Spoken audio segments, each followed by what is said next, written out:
I came home from the grocery store to find my belongings scattered across the lawn. The locks were changed. My daughter-in-law's text read, "Your stuff is outside. Don't come back."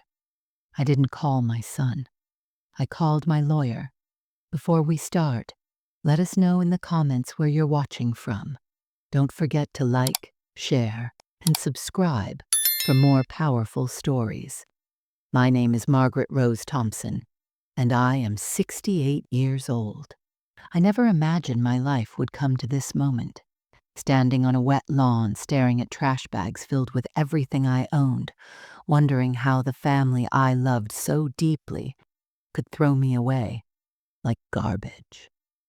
But before I tell you about that terrible day, you need to understand who I was and how I got here. For 42 years, I was married to the love of my life, Robert. We built a beautiful life together in a small 3-bedroom house in Ohio. It wasn't fancy, but it was ours. We raised our son Daniel there, celebrated every birthday and holiday, and filled those rooms with laughter and love. Robert was a mechanic, and I worked as a school librarian. We didn't have much money, but we had everything that mattered. We had each other. 3 years ago, everything changed. Robert was diagnosed with stage 4 lung cancer. I watched the strongest man I'd ever known waste away over 8 months. I held his hand every single day in that hospital room. I whispered promises that I would be okay, that Daniel would be okay, that our family would carry on his legacy of love and loyalty. When he passed away, a piece of my soul died with him. The grief was unbearable. The house felt too big, too empty, too full of ghosts. I couldn't walk past his chair without crying. I couldn't sleep in our bed without reaching for him in the darkness.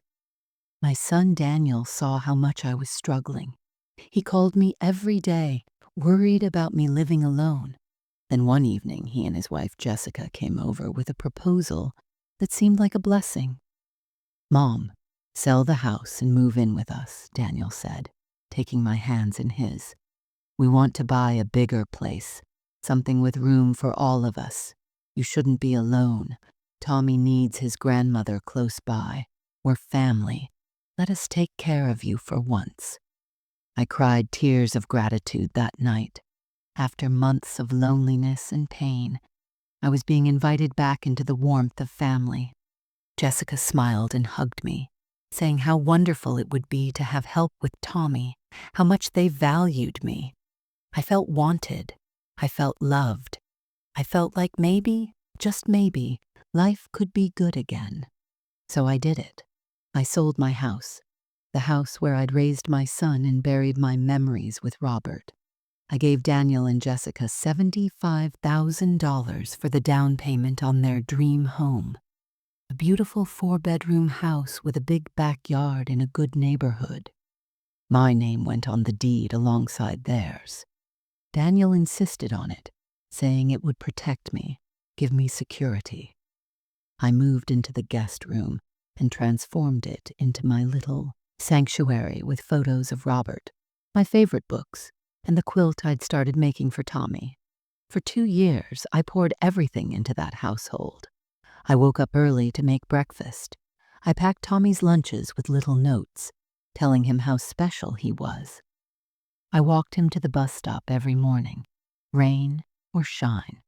I cleaned, cooked, did laundry, and kept that house running while Jessica and Daniel worked. I babysat whenever they needed a date night. I asked for nothing except to be part of the family. I thought I was home. I thought I was safe. I thought blood meant something. I was so terribly, heartbreakingly wrong. My days had a beautiful rhythm to them, a comforting pattern that made me feel useful and needed. Every morning, my alarm went off at 6 o'clock. I never hit snooze. There was too much to do, and honestly, I loved those quiet early morning hours when the house was still asleep and the world felt peaceful and full of possibility. I would tiptoe downstairs in my slippers and start the coffee maker. the rich aroma filling the kitchen as dawn light filtered through the curtains. While the coffee brewed, I'd prepare Daniel's breakfast. He loved scrambled eggs with cheese, crispy bacon, and whole wheat toast with just a thin layer of butter. I'd pack his lunch too, usually a turkey sandwich, an apple, some carrots, and those chocolate chip cookies he'd loved since he was a boy. I still made them from the same recipe his father and I used when he was growing up. By 7, I'd gently wake Tommy for school. He was 9 years old with his grandfather's kind eyes and messy brown hair that never seemed to stay combed. "Good morning, sunshine," I'd whisper, sitting on the edge of his bed. He'd groan and bury his face in the pillow, but within minutes I'd have him laughing with silly jokes and tickles. We'd go downstairs together and I'd make him pancakes shaped like dinosaurs or Mickey Mouse, his favorite characters changing with the seasons. Walking Tommy to the bus stop was the highlight of my morning. He'd hold my hand as we walked the 3 blocks, telling me about his dreams from the night before, or some fact he'd learned about sharks or planets. Other kids would run past us, but Tommy never rushed away from me. He'd hug me tight before climbing onto that yellow bus, and I'd wave until it disappeared around the corner, my heart full of love and purpose. The afternoons were mine to fill. I'd return home and tidy up from breakfast, load the dishwasher, wipe down counters until they gleamed. Jessica had expensive taste, and I made sure every surface in her beautiful home sparkled. I'd vacuum the living room, dust the shelves, and change the linens. On Mondays, I did laundry, carefully sorting colors and whites, folding everything perfectly. I took pride in keeping their home beautiful. Around noon, I'd work in Jessica's garden. She'd planted roses, hydrangeas, and tulips when they first moved in, but her busy work schedule left little time for maintenance. I didn't mind. I loved feeling the soil between my fingers, pulling weeds, deadheading the flowers, watching things grow and bloom under my care. Robert had always said I had a magic touch with plants. Being in that garden made me feel close to him somehow. In the afternoons, I'd start preparing dinner. I'd try new recipes from magazines, or stick to family favorites, pot roast, lasagna, chicken parmesan, all the meals Daniel had grown up loving. The kitchen would fill with delicious smells, and I'd set the table carefully, folding napkins the way my mother had taught me decades ago. When Tommy got home from school, we'd sit at the kitchen table with milk and cookies, and he'd tell me everything about his day. Every story, every triumph, every worry. I helped him with homework, praised his artwork, listened to him read aloud from his chapter books. These moments felt sacred to me, precious beyond measure. In the evenings after dinner was served and cleaned up, I'd retreat to my room to give Daniel and Jessica privacy. I'd work on Tommy's quilt, video call my sister in Ohio, or simply sit by the window reading, feeling grateful to be surrounded by family again. Life felt good. Life felt safe. I had no idea the darkness that was growing just beneath the surface of all this happiness. The first time I felt something was wrong was on a Tuesday afternoon in late September. I had just finished folding laundry in the hallway upstairs when I heard Jessica's voice coming from the master bedroom. The door was slightly open, and I wasn't trying to eavesdrop, but her tone stopped me in my tracks. It was hushed, almost secretive, completely different from her usual confident voice. I know, she whispered urgently into her phone. "We just need a little more time.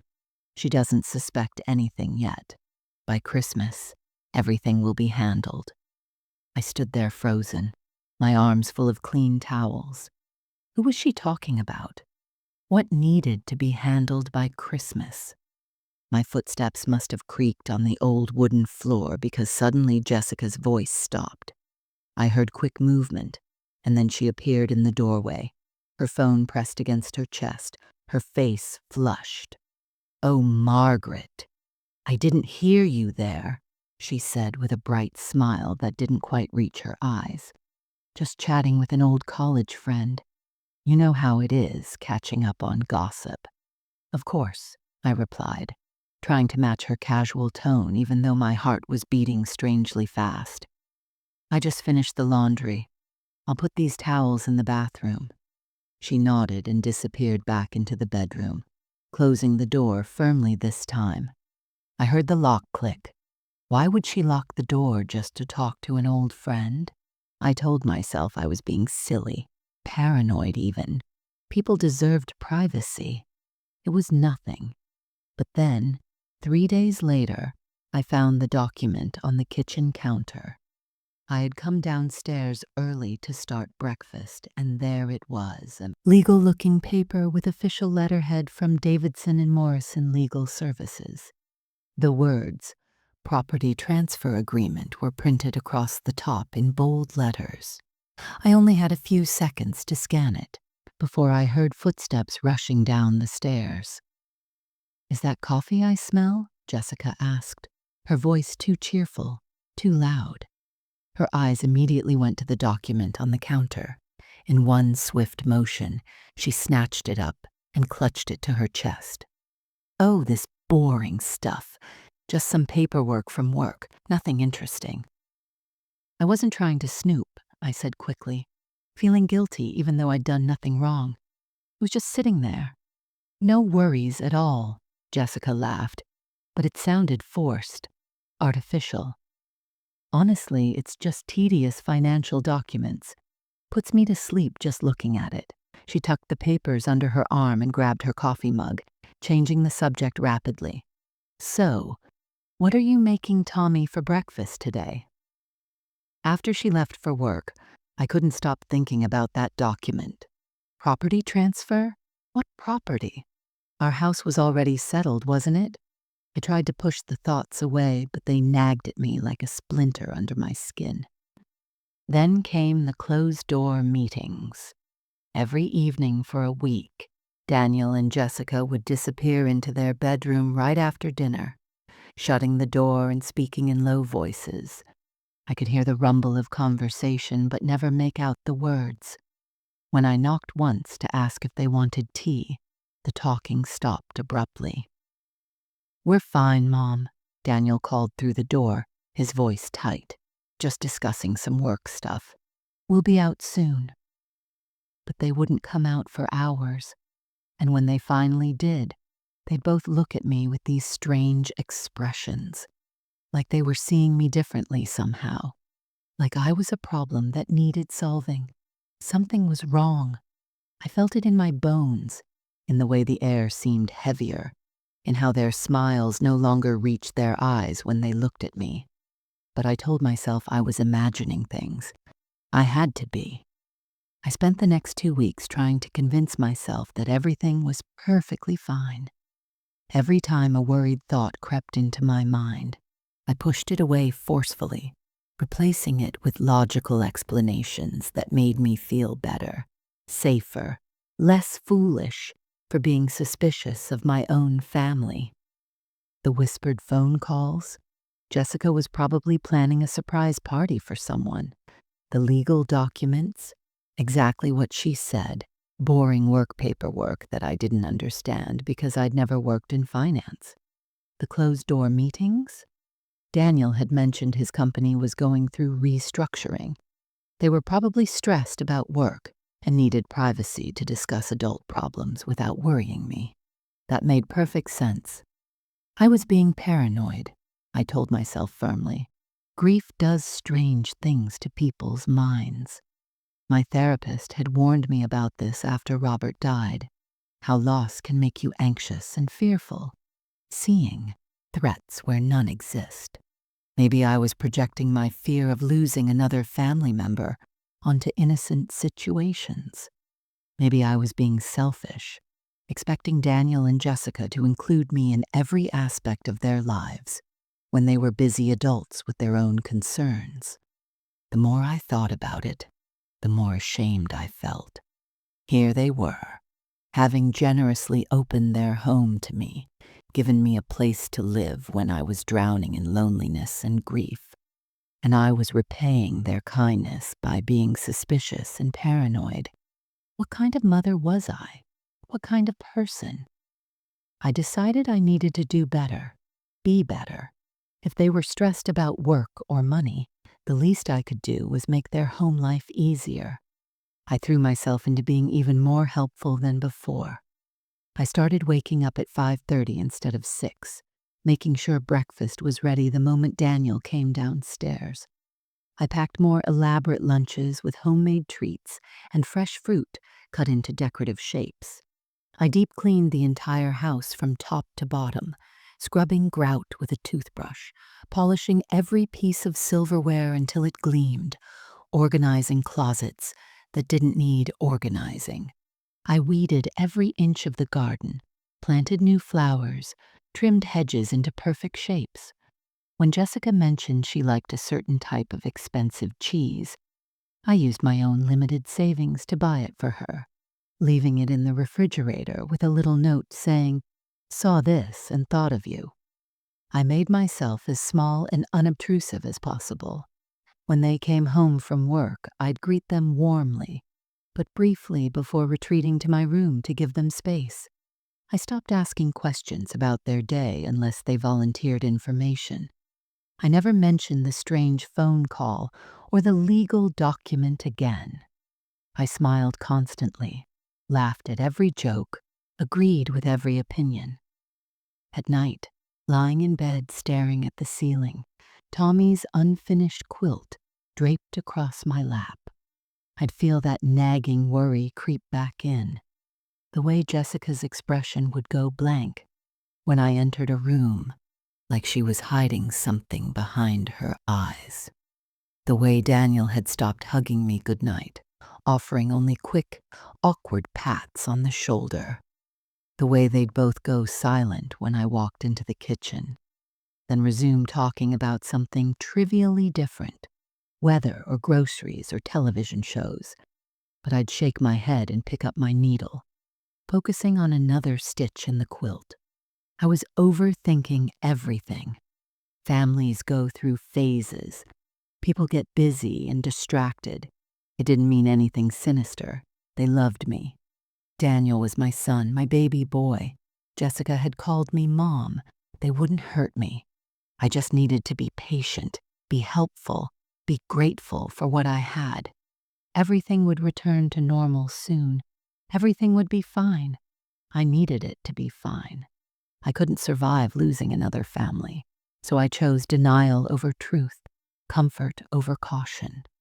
And that choice would cost me everything. It was a Thursday morning, about 3 weeks after I'd first noticed the strange behaviors. I was doing my usual cleaning routine, vacuuming the living room while everyone was at work and school. The vacuum cleaner was making its familiar humming sound as I pushed it back and forth across the cream-colored carpet that Jessica loved so much. I moved the coffee table to vacuum underneath it, then shifted to the large sectional sofa that dominated the room. As I lifted the vacuum to reach under the couch cushions where crumbs always seemed to hide, I felt something stiff wedged deep between the seat and the backrest. At first, I thought it might be one of Tommy's coloring books, or a magazine that had slipped down accidentally. I set down the vacuum and reached into the gap, my fingers brushing against what felt like a folder. I had to pull hard to work it free, and when it finally came loose, a manila folder landed in my lap. It wasn't labeled, just plain tan cardboard, slightly worn at the edges. I should have just set it aside. I should have minded my own business. But something made me open it, some instinct I couldn't name. Maybe it was all those weeks of suppressed suspicion finally demanding to be heard. Inside were printed pages from real estate websites. My hands started trembling as I flipped through them. Apartment listings, studio apartments, one-bedroom apartments, senior living facilities. Every single one was circled in red ink, with notes scrawled in the margins in Jessica's distinctive handwriting. I recognized it from the grocery list she left on the refrigerator. Westside Gardens Senior Apartments, $850 month, affordable, available immediately. Maple Grove Efficiency, $700 month, close to bus line, month-to-month lease. Sunset Senior Community, $950 month, includes utilities, staff on site 24/7. My heart was pounding so hard I could hear it in my ears.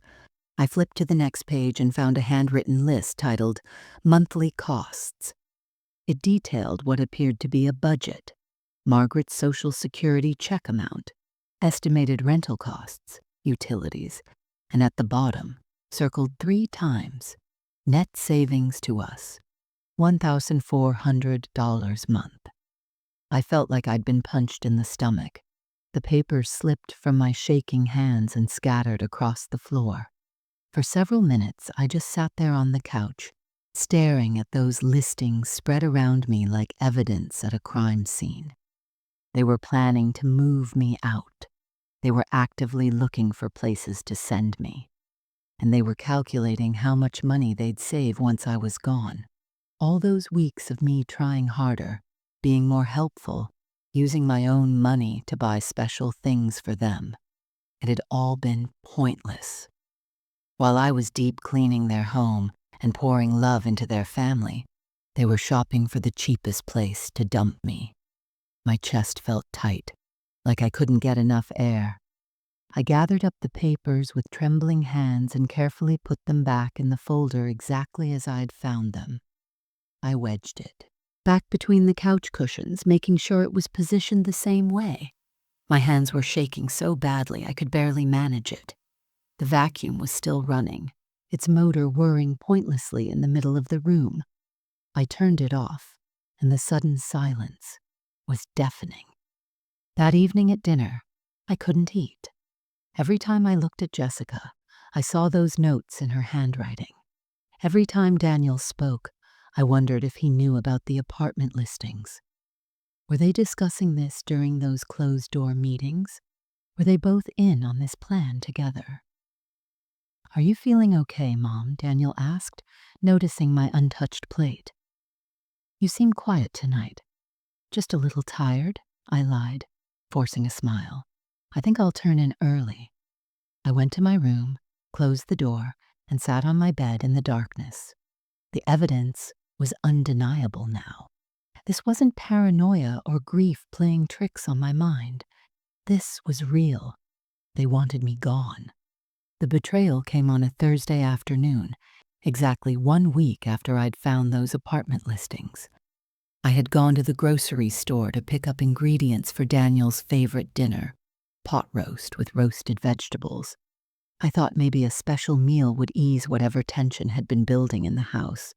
Maybe it would remind them that I was family, that I mattered, that I belonged there.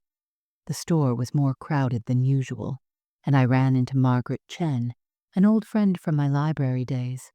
We stood in the produce section, catching up for nearly 40 minutes, talking about her grandchildren and her recent hip surgery. It was the first genuinely pleasant conversation I'd had in weeks, and I was smiling as I drove home with bags of groceries in my trunk. That smile died the moment I pulled into the driveway. My key wouldn't turn in the front door lock. I stood there confused, jiggling the key, thinking maybe the lock was just sticky. I tried again, pushing harder. Nothing. The key went into the slot but wouldn't turn at all, like the internal mechanism had been completely changed. "That's strange," I muttered to myself, my groceries still in bags at my feet. I knocked on the door. "Jessica? Daniel? I think something's wrong with the lock." No answer. The house was completely silent even though both cars were in the driveway. They had to be home. A cold feeling started spreading through my chest. I walked around to the side gate, but it was locked with a padlock that hadn't been there this morning.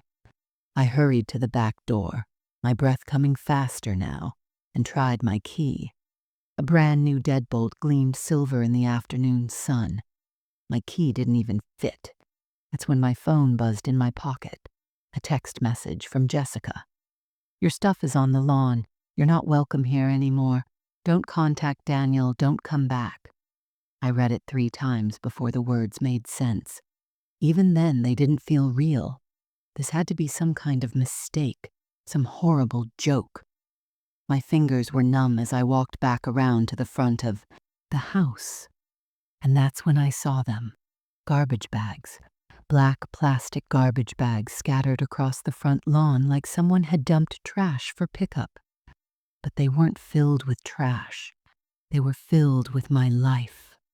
I walked toward them in a daze, my legs moving automatically while my mind struggled to process what I was seeing. I knelt on the wet grass and opened the nearest bag. My clothes, the blouses and cardigans I wore every day, were stuffed inside carelessly. Some still on hangers, others wrinkled and crumpled. The next bag held my photo albums, my wedding pictures, photos of Daniel as a baby, all thrown in without any care or protection. Another bag contained Robert's belongings, the precious few things I'd kept of his favorite flannel shirt that still smelled like him, his reading glasses, the watch I'd given him on our 20th anniversary. All of it dumped like garbage, exposed to the weather and the world. I looked up and saw curtains moving in the neighbor's window. Mrs. Patterson from across the street was watching, her hand over her mouth. 2 houses down, teenage boys were pointing and laughing. Everyone could see me. Everyone could see my humiliation. My phone was still in my hand. With shaking fingers, I called Daniel, straight to voicemail. I called again. Voicemail.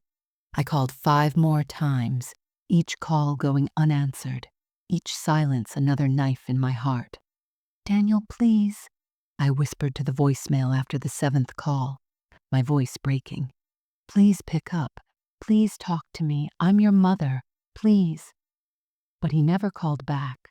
My own son, the boy I'd raised, the man I'd sacrificed everything for, wouldn't even answer the phone while I sat on the lawn surrounded by trash bags containing my entire life. I was 68 years old, homeless, and completely alone. I sat in a corner booth at Danny's Diner on Route 42, still wearing the same clothes from that afternoon. My hands wrapped around a cup of coffee I couldn't bring myself to drink. My sister Linda had arrived an hour after I called her, found me sitting in my car in the grocery store parking lot, unable to move, unable to think. She'd driven me here, loaded 3 of my garbage bags into her trunk, and now sat across from me with tears streaming down her face.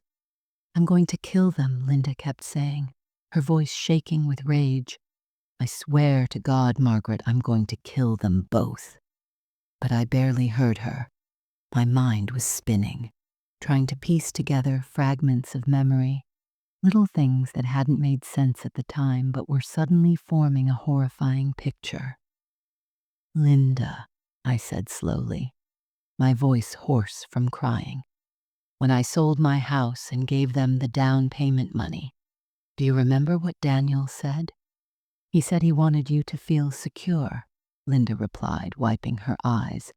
He said your name would go on the deed so you'd always have a place to live. Exactly. My hand started shaking again. My name was supposed to be on that deed. I remember signing papers at the title company. The house was legally mine, too, not just theirs. It was supposed to protect me. Linda's eyes widened as she understood where I was going.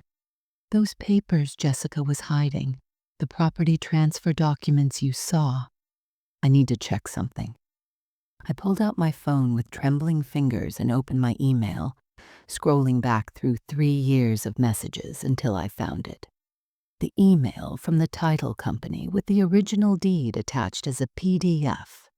I opened it, and there it was, clear as day. Margaret Rose Thompson, Daniel James Thompson, and Jessica Marie Thompson, all listed as owners of the property at 847 Maple Drive. I'm on the deed, I whispered. That house is legally 1/3 mine. They can't just kick me out. They can't legally remove me from a property I own. Linda grabbed my phone, reading the document herself. Then how did they change the locks? How did they throw you out of your own house? That's when the full horror hit me. Those legal papers Jessica had grabbed off the counter, the closed-door meetings, the whispered phone calls.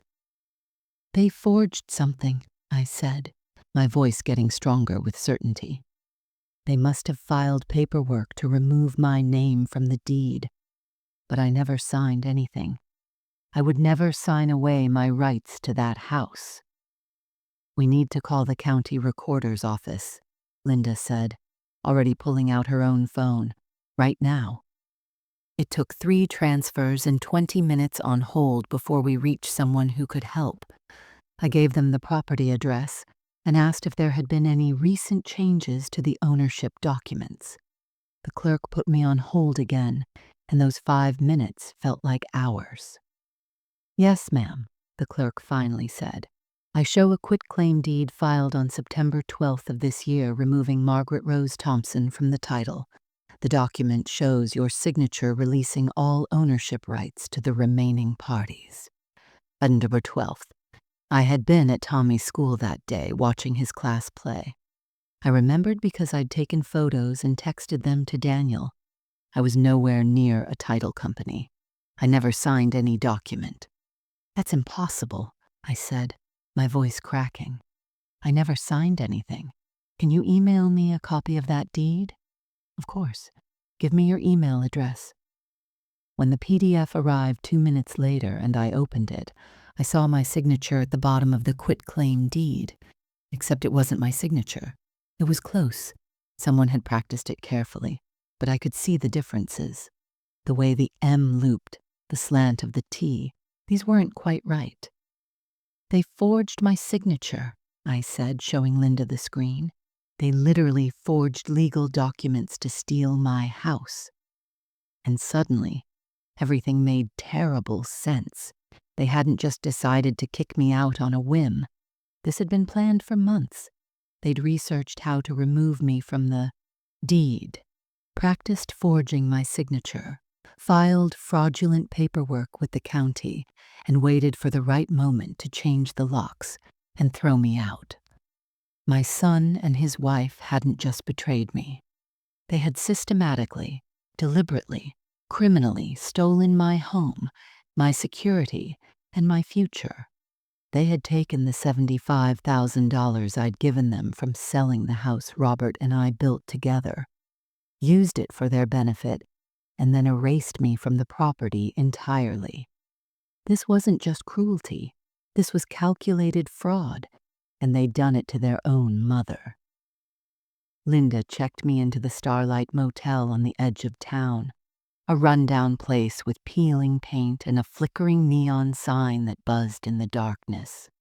She paid for a week with her credit card, while I stood in the parking lot, staring at nothing. Room 117.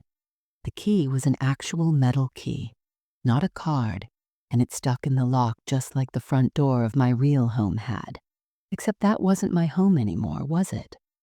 The room smelled like stale cigarettes and cheap cleaning products. The bedspread was thin and scratchy, patterned with brown and orange flowers from another decade. Linda had carried in 3 trash bags, the ones she'd managed to fit in her trunk, and they sat in the corner like monuments to my destroyed life. She'd wanted to stay, but I'd sent her home to her husband and kids. I needed to be alone. For the first hour, I just sat on the edge of the bed, staring at those black garbage bags. Then something inside me shattered, and I started to cry. Not quiet tears, but deep, wrenching sobs that came from somewhere so deep I didn't know I could make sounds like that. I cried until my throat was raw and my eyes were so swollen I could barely see. I crawled to the garbage bags and started pulling things out with shaking hands. Robert's flannel shirt, the blue one he wore every Saturday morning. I buried my face in it, but it didn't smell like him anymore. It smelled like lawn chemicals and rain. I clutched it to my chest and rocked back and forth, remembering how he'd hold me, how safe I'd felt in his arms, how he'd promised we'd grow old together, surrounded by family. "I'm so sorry, Robert," I whispered into the empty room. "I lost everything. I lost our home. I lost our son." I found our wedding album in the next bag, the white leather cover now stained and dirty. I opened it with trembling fingers, and there we were, 26 years old, so young and hopeful and in love. Robert in his rented tuxedo, me in my mother's altered wedding dress, both of us grinning like we'd won the lottery. We'd had nothing back then, just each other and dreams and the absolute certainty that love was enough. The next page showed our tiny first apartment, then the house we'd saved for, then Daniel's baby pictures. My beautiful boy, my miracle, the child we'd tried for 3 years to have. I remembered the night he was born, how Robert had cried holding him, how we'd both sworn we'd give this child everything, protect him always, teach him to be kind and honest and good. I looked at Daniel's kindergarten photo, his missing front teeth and bowl haircut. I remembered teaching him to tie his shoes, staying up all night when he had chicken pox, working double shifts at the library to pay for his class trip to Washington, D.C. I remembered his high school graduation, how proud I'd been, how he'd thanked me in his speech for believing in him. I remembered him calling me from college, homesick and scared, and me driving 4 hours to bring him his favorite soup. What did I do wrong? I asked the photos, tears dripping onto the plastic pages. Where did I lose you? When did I stop mattering? I thought about all the sacrifices, giving up my own dreams to raise him, working 2 jobs when Robert's hours got cut, selling the home his father and I built so he could have his dream house, moving into their guest room, making myself useful, earning my place at their table. And they'd repaid all of it by forging my signature and throwing me away like trash. I looked at myself in the stained mirror above the dresser, an old woman with swollen red eyes, gray hair wild and uncombed, wearing clothes that smelled like lawn chemicals. I looked broken. I looked defeated. I looked exactly how they wanted me to look, powerless and disposable. Something hardened inside my chest. It started small, just a flicker, but it grew with every heartbeat. It wasn't sadness anymore. It was rage. I woke up the next morning to sunlight streaming through the thin motel curtains. For a moment, I forgot where I was. Then I saw the trash bags in the corner and remembered everything. But something was different. The crushing weight on my chest from last night was still there, but underneath it was something else, something that burned hot and bright. I stood up and walked to the bathroom, flipping on the harsh fluorescent light. The woman staring back at me in the mirror looked terrible. My eyes were puffy and red, my face was blotchy, and my hair was a mess. But as I stared at my reflection, I didn't see a broken victim anymore. I saw someone who had been pushed too far. "No," I said out loud to my reflection. "No, they don't get to do this." The sound of my own voice, firm and clear, surprised me. I said it again, louder this time. "They don't get to do this to me." All my life, I had been kind. I had been accommodating. I had been selfless. I had put everyone else's needs before my own, believing that sacrifice was love, that giving was virtue, that quiet suffering was noble.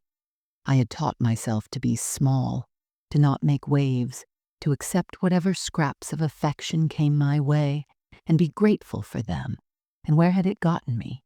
Homeless at 68, betrayed by my own son, robbed of my life savings, humiliated in front of neighbors, thrown away like garbage.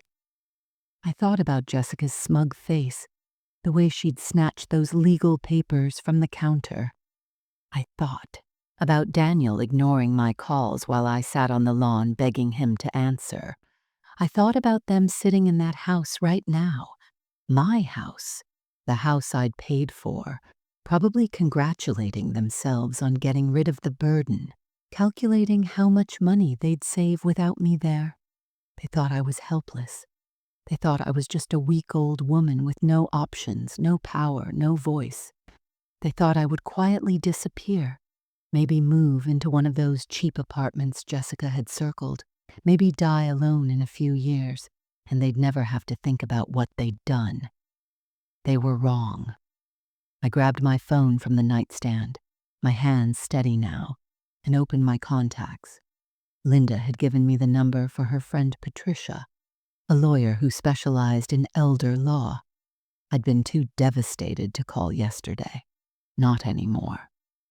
Patricia Morrison, a crisp, professional voice answered after 2 rings. Ms. Morrison, my name is Margaret Thompson. My sister Linda gave me your number. I need help. My son and daughter-in-law forged my signature on legal documents to steal my house, and then they threw me out. I have evidence. There was a brief pause. Tell me everything. For the next 30 minutes, I told her the whole story. As I spoke, I felt myself getting stronger with each word. This wasn't just venting or crying anymore. This was documentation. This was building a case. This was the first step toward justice. Mrs. Thompson, Patricia said when I finished, her voice sharp with controlled anger. What they did to you is elder abuse, fraud, forgery, and illegal eviction. This is criminal. I want you to come to my office today. Bring any documentation you have. We're going to bury them. After I hung up, I sat on that scratchy motel bed and made a list. I needed copies of the original deed. I needed the forged quitclaim deed. I needed bank statements showing my down payment. I needed screenshots of Jessica's text message. I needed photos of my belongings on the lawn. I needed witness statements from neighbors. I opened my email and started downloading every document I could find. I went through my photo gallery and my text messages, screenshotting everything relevant. I was methodical, organized, and calm. The tears were done. The grieving was over. The helpless victim they'd thrown onto the lawn was gone. In her place was someone they should have never underestimated. Someone who had nothing left to lose and everything to fight for. Someone who was about to teach them that kindness wasn't weakness, and that even a mother's love has limits. They'd started this war. I was going to finish it. Patricia Morrison's law office was nothing like I expected. I'd imagined something cold and intimidating, but instead, it was warm and welcoming, with plants on the windowsill and family photos on her desk. Patricia herself was in her mid-50s, with sharp eyes and a no-nonsense demeanor that made me feel safe for the first time in days. She spread my documents across her conference table, examining each one with meticulous attention. The original deed showing my name, the forged quitclaim deed from the county, bank statements proving my $75,000 down payment, screenshots of Jessica's cruel text message, photos I'd taken of my belongings scattered across the lawn before Linda arrived. "This is a prosecutor's dream," Patricia said, looking up at me with a cold smile. "They didn't just cross a line, Margaret. They obliterated it. This is elder financial abuse, forgery, fraud, conspiracy, and illegal eviction. I can destroy them in civil court, and the district attorney will want the criminal case too." My heart was pounding. "What do we do first?" "We hit them from every angle, Patricia said, pulling out a legal pad. "First, I'm filing an emergency lawsuit today to restore your property rights and get an injunction preventing them from selling or refinancing the house. Second, I'm filing a police report for forgery and fraud. Third, we're suing for damages, emotional distress, legal fees, and punitive damages. We're going to make this so expensive and public that they'll wish they'd never touched you. Over the next week, Patricia and I built our case like architects designing a building, every piece carefully placed and reinforced. We hired a handwriting expert who analyzed the forged signature and provided a sworn affidavit stating it was definitively not my handwriting. The expert pointed out 12 specific differences between the forgery and my real signature. We pulled phone records showing that Jessica had called 3 different locksmiths the day before they kicked me out, proving premeditation. We obtained my bank records showing years of deposits into their household account, groceries I'd bought, utilities I'd helped pay, every contribution documented, every sacrifice recorded in black and white. But I wanted more than just legal victory. I wanted them exposed. I wanted everyone to know what they'd done. With Patricia's guidance, I contacted Tommy's school and confirmed I was still listed as an emergency contact. Jessica had forgotten to remove me. One afternoon, I picked Tommy up early, signing him out for a doctor's appointment. When Jessica discovered this, she sent me a string of threatening text messages. "You have no right to my son. I'm calling the police. Stay away from my family or else." Patricia had told me to expect this, even encouraged it. "Let her threaten you," she'd said. "Every text is evidence of harassment and witness intimidation." I saved every single message. I also reached out to the neighbors on Maple Drive. Mrs. Patterson had seen everything that day, and she was horrified by what Daniel and Jessica had done. She wrote a detailed witness statement describing how my belongings had been thrown on the lawn like trash, how she'd seen me crying and calling my son while he refused to answer. 2 other neighbors provided similar statements. Then I did something Patricia suggested that felt both terrifying and liberating. I posted my story on social media, not with anger or exaggeration, just simple facts. I'm a 68-year-old widow who gave my son $75,000 to buy a house and moved in to help with childcare.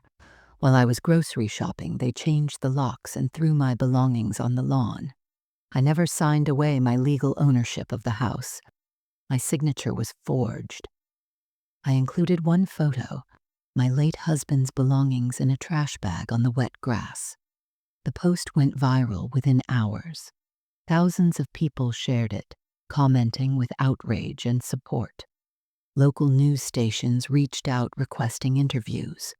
A reporter from Channel 7 wanted to do a full segment. Suddenly, Daniel and Jessica's names and faces were spreading across the internet, attached to words like elder abuse and fraud. Patricia also uncovered something I hadn't known. She subpoenaed their bank records and discovered they'd taken out a home equity loan for $150,000 just 3 weeks after removing my name from the deed. They'd spent it on a new Tesla, a boat, and a luxury vacation to Hawaii. They had literally stolen my house to fund their lifestyle upgrades. "This just gets better and better," Patricia said with grim satisfaction. "The jury is going to hate them." We filed everything with the court. The lawsuit was 37 pages long, every crime documented, every piece of evidence attached. The process server delivered it to Daniel at his workplace, in front of his colleagues. Now we just had to wait for our day in court. And I was ready. 2 months of preparation led to this moment. November 3rd, 9:20 a.m. Courtroom 4B at the county courthouse. I barely slept the night before, running through everything in my mind, making sure I hadn't forgotten any detail, any piece of evidence that could make the difference between justice and defeat. Linda picked me up at 7:30 from the small apartment I'd been renting with money she'd loaned me. I wore a simple navy blue dress, pearl earrings Robert had given me on our 30th anniversary, and minimal makeup. Patricia had coached me on this. Look dignified, sympathetic, and honest, she'd said. You're not trying to impress anyone. You're just being yourself, and yourself is enough. The courthouse was an imposing gray stone building downtown, with marble floors that echoed with every footstep. Security lines, metal detectors, the smell of coffee from the small cafe in the lobby. My hands were shaking as Linda held my arm, guiding me through the unfamiliar maze of hallways to the correct courtroom. Outside courtroom 4B, Patricia was waiting with her briefcase and two paralegals carrying boxes of evidence. She squeezed my hand firmly. Remember, Margaret, just tell the truth. Don't embellish. Don't get emotional if you can help it. The facts are on our side. The evidence speaks for itself. I nodded, my throat too tight to speak. Then I saw them. Daniel and Jessica emerged from the elevator at the far end of the hallway, flanked by their lawyer, a slick-looking man in an expensive suit named Richard Caldwell. Jessica wore a cream-colored dress and carried a designer handbag, her hair perfectly styled. Daniel wore a dark suit and couldn't seem to look anywhere but the floor. Our eyes met for just a second. My son, the boy I'd raised, nursed through fevers, taught to ride a bike, cheered for at every baseball game. For a moment, I thought I saw something in his face, maybe regret, maybe shame. But then Jessica whispered something in his ear and his expression hardened into something cold and distant. They walked past us without a word and entered the courtroom. Breathe, Linda whispered, rubbing my back. You've got this. When the bailiff opened the doors and called the case, we filed into the courtroom. It was smaller than I'd imagined from television, but somehow more intimidating. Dark wood paneling, the judge's bench elevated and imposing, rows of benches like church pews. The gallery was surprisingly full. My sister Linda sat in the front row directly behind me. Mrs. Patterson from the neighborhood was there, along with two other neighbors who'd witnessed my humiliation. I saw Tommy's school counselor, who'd provided a statement about the confusion and distress my sudden disappearance had caused my grandson. In the back row, I spotted a reporter from Channel 7 with a notebook, and another from the local newspaper. Judge Rebecca Hartfield entered, a woman in her early 60s with steel gray hair and sharp, intelligent eyes. Everyone stood. The formality of it all made my heart race. Be seated, she said, her voice commanding the room. She reviewed the case file in silence for what felt like an eternity, her reading glasses perched on her nose, her expression growing more severe with each page she turned. Finally, she looked up, her gaze moving from Patricia to Mr. Caldwell, to Daniel and Jessica, to me. This is one of the most disturbing cases I've seen in 23 years on the bench, Judge Hartfield said, her voice cutting through the silent courtroom like a knife. We're going to proceed methodically, and we're going to get to the truth. Counsel, are you ready to present your case? Patricia stood, buttoning her blazer with confidence. Yes, Your Honor. The plaintiff is ready. Mr. Caldwell? Jessica's lawyer stood, adjusting his tie. The defense is ready, Your Honor. Then let's begin, Judge Hartfield said. Ms. Morrison, call your first witness. Patricia turned and looked directly at me. The plaintiff calls Margaret Rose Thompson to the stand. This was it. My moment to tell my story, to speak my truth, to fight back against the people who'd tried to erase me.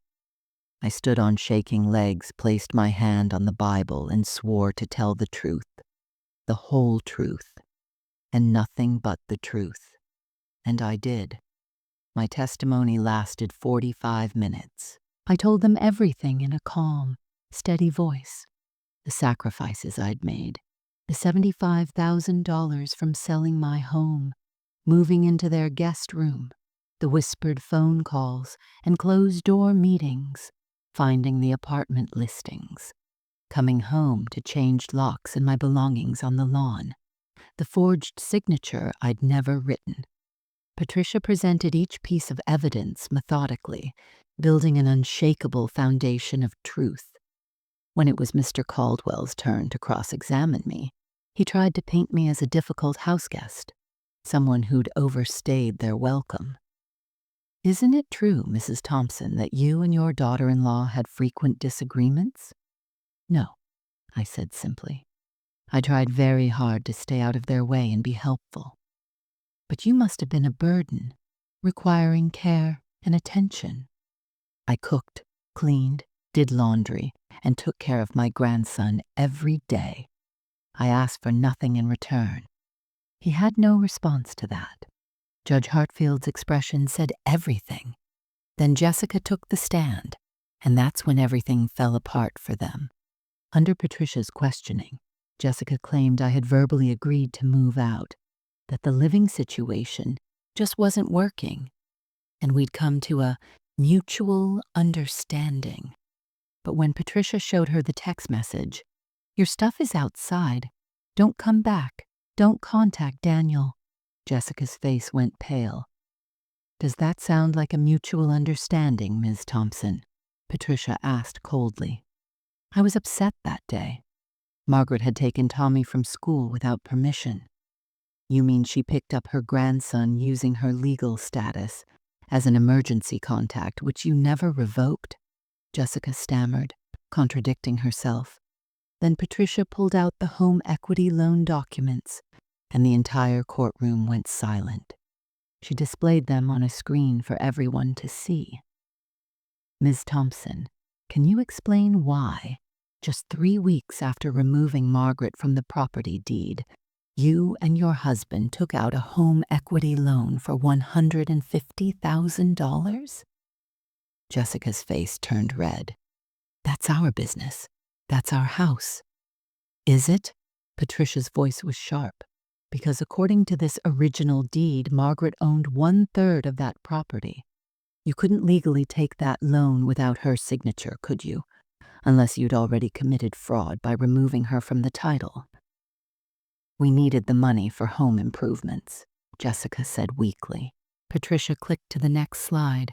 Bank statements showing purchases from a Tesla dealership, a boat dealer, and a luxury travel agency. "These don't look like home improvements. They look like you stole a woman's house to buy toys." The courtroom erupted in whispers. Judge Hartfield slammed her gavel. "Order!" Then came the moment that destroyed them completely. Patricia called Daniel to the stand. I watched my son walk up, his face ashen, his hands trembling. Under oath, Patricia asked him directly, "Did you know your mother never signed the quitclaim deed removing her from the property?" Daniel's composure shattered. Tears started streaming down his face. "It was Jessica's idea," he blurted out. "She said Mom was in the way, that we needed the equity to pay off our debts. She practiced Mom's signature for weeks. I told her it was wrong, but I was weak. I was a coward. I let her do it because I wanted the money too." Jessica jumped to her feet, screaming, "You're lying! Don't you dare put this all on me!" "Ms. Thompson, sit down," Judge Hartfield ordered. But Jessica wouldn't stop. "He wanted this just as much as I did. He's the one who said his mother was a burden. He's the one who said we'd never build wealth with her living there rent-free." Daniel buried his face in his hands, sobbing. "I'm so sorry, Mom. I'm so sorry." The entire courtroom watched in stunned silence as they turned on each other, each trying to escape blame, both admitting to everything in the process. The reporter in the back row was writing frantically. Mrs. Patterson was crying. Linda squeezed my hand so hard it hurt. Judge Hartfield's face was a mask of cold fury. "I've heard enough," she said, her voice cutting through the chaos. "This court will recess for 30 minutes while I review the evidence and prepare my ruling. And let me be clear. What I've witnessed here today is one of the most despicable acts of elder abuse and fraud I've encountered. Bailiff, ensure both defendants remain in the courtroom. As they led us out for recess, I caught sight of Daniel's face. He looked destroyed, broken, like he'd finally realized what he'd done. Jessica sat rigid and silent, her perfect facade crumbled, her true nature exposed for everyone to see. The truth was out. The lies were over. Justice was coming. When we returned to the courtroom 30 minutes later, Judge Hartfield's expression left no doubt about what was coming. She looked at Daniel and Jessica with the kind of contempt usually reserved for the worst criminals. And when she spoke, her voice was ice-cold and precise.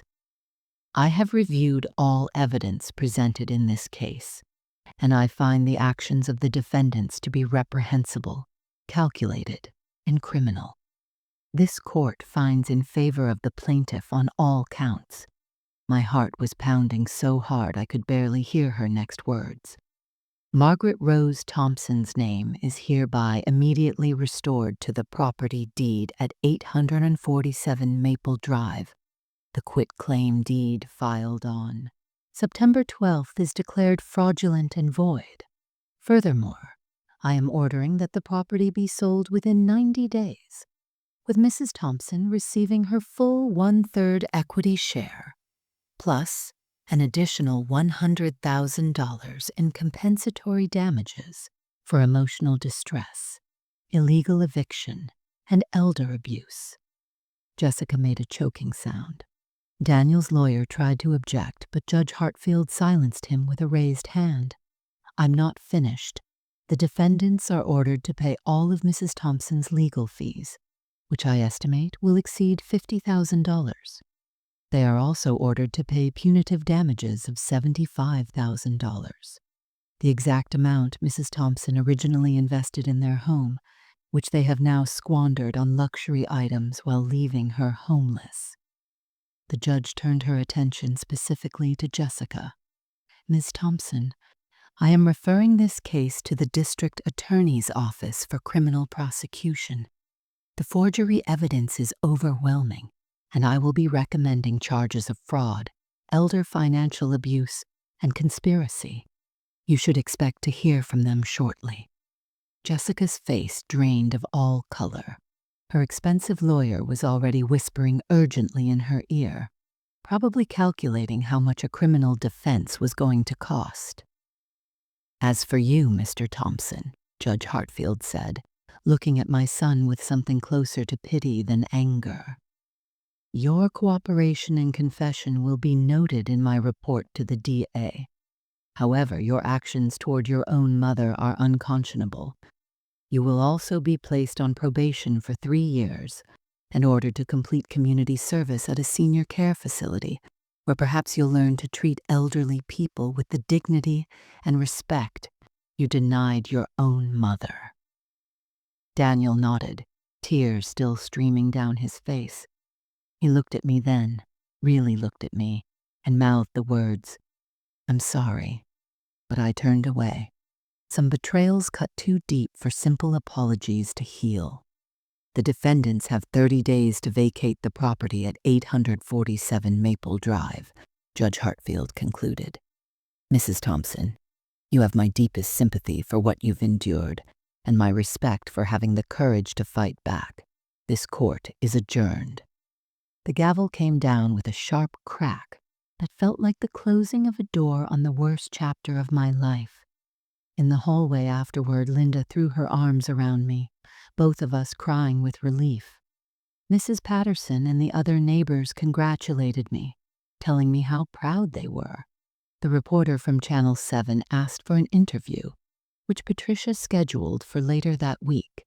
6 weeks later, the house sold for $420,000. After the mortgage was paid off and all the calculations were made, I walked away with $215,000, enough to buy my own place and secure my future. I chose a charming 2-bedroom cottage in a quiet neighborhood, 30 minutes from Linda's house. It had a beautiful garden with rose, bushes, and a front porch with a swing. The guest room was painted sunny yellow, ready for Tommy whenever he was old enough to visit on his own terms, away from his parents' influence and poison. Jessica was ultimately charged with forgery and elder financial abuse. She accepted a plea deal that included 2 years probation, 500 hours of community service, and a felony record that would follow her forever. Daniel's cooperation kept him out of jail, but his reputation was destroyed. Friends distanced themselves. His company quietly let him go. The local news coverage had made them infamous. I started volunteering at the Elder Justice Center downtown, helping other seniors who'd been exploited by family members. My story gave others courage to speak up, to report abuse, to believe they deserved better. I found purpose in turning my pain into protection for others. Slowly, gradually, I began to heal. I planted flowers in my new garden, the same kinds Robert and I had grown decades ago. I joined a book club and made new friends who valued me for who I was, not what I could provide. I video called Linda every Sunday, just like old times. I started that quilt again, this time for myself, each stitch a reminder that I had survived, that I had fought back, that I had won. One afternoon, about 4 months after the trial, I received a letter forwarded from my old address, Daniel's handwriting on the envelope. Inside was a long, heartbreaking apology. He took full responsibility, explained how financial stress and Jessica's manipulation had corrupted him, how he'd lost sight of everything his parents had taught him. He didn't ask for forgiveness, just wanted me to know that he was sorry, that he was getting therapy, that he'd divorced Jessica and was trying to become a better person.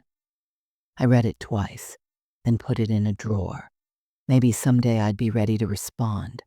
Maybe someday the wounds would heal enough for some kind of reconciliation. But not today. Today I was still learning to trust again, to value myself again, to believe that I deserved love that didn't come with conditions or cost. I was 78 years old, and I was finally free. It was a Saturday morning in late spring, nearly 8 months after the trial, when I found myself standing in my garden with a cup of coffee, watching the sunrise paint the sky in shades of pink and gold. The roses I'd planted were blooming, their fragrance filling the air with sweetness. Birds were singing in the oak tree that shaded my front porch. Everything was peaceful, quiet, mine. I thought about the woman I'd been a year ago, the woman who believed that sacrifice meant love, that giving everything away made you worthy, that staying silent in the face of cruelty was somehow noble. That woman had been so desperate to be needed that she'd made herself small, invisible, disposable. She'd confused kindness with weakness and loyalty with doormat acceptance. I wasn't that woman anymore. The journey from that terrible afternoon standing on a lawn surrounded by trash bags to this moment of peace in my own garden had been the hardest thing I'd ever done. Harder than losing Robert. Harder than starting over at 68, because this journey required me to do something I'd never done before. I had to choose myself. I learned that loving someone doesn't mean letting them destroy you. I learned that family isn't defined by blood, but by respect, by loyalty, by how people treat you when you're vulnerable. I learned that age doesn't equal powerlessness, that even when the world tries to convince you you're invisible, you can make yourself heard. I learned that fighting back isn't cruel. Sometimes it's survival. Most importantly, I learned my own worth, not the worth others assigned to me based on what I could provide, but my inherent value as a human being who deserved dignity, safety, and respect. No one could take that from me ever again, because I finally believed it myself. Some people have asked me if I regret fighting back, if I wish I'd just walked away quietly and avoided the public scandal, the court battles, the painful exposure of private family betrayal.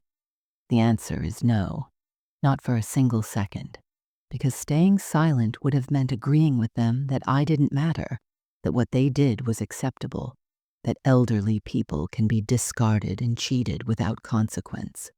I refused to agree to my own erasure, and that refusal saved my life. I still think about Tommy sometimes, my grandson who I loved so deeply. He's 11 now, and I haven't seen him since that day at the courthouse. Jessica has made sure of that. It breaks my heart, but I've accepted that some losses are the price of freedom. Maybe one day, when he's older, he'll seek me out, and I'll be able to tell him the truth about what happened. Maybe he'll understand that loving someone sometimes means walking away when they refuse to treat you with basic human decency. Or maybe I'll never see him again. Either way, I survived. I rebuilt. I found peace. The moral of my story is simple but powerful. Never let anyone convince you that you're disposable. Your worth isn't measured by how much you can give or sacrifice or endure. It's inherent, unchangeable, yours. Greed destroys families, but self-respect rebuilds lives. Sometimes the most loving thing you can do is refuse to accept abuse, even when it comes from people you love, especially then. Standing in my garden that morning, I realized I wasn't just surviving anymore. I was actually living, and it felt like the sweetest victory of all. Now I want to hear from you. What would you have done in my situation? Would you have fought back or walked away quietly? Have you ever been betrayed by someone you trusted completely? How did you handle it? Share your story in the comments below. Your experience might help someone else who's going through something similar. If this story touched you, moved you, or made you think differently about family loyalty and self-respect, please hit that like button and share it with someone who needs to hear it. Subscribe to our channel for more powerful stories about survival, justice, and finding strength when life knocks you down. Your support means everything and helps us continue sharing stories that matter. Remember, you are not alone. You are stronger than you think, and you deserve better than people who treat you like you're disposable. Thank you so much for watching, and until next time, stay strong and know your worth.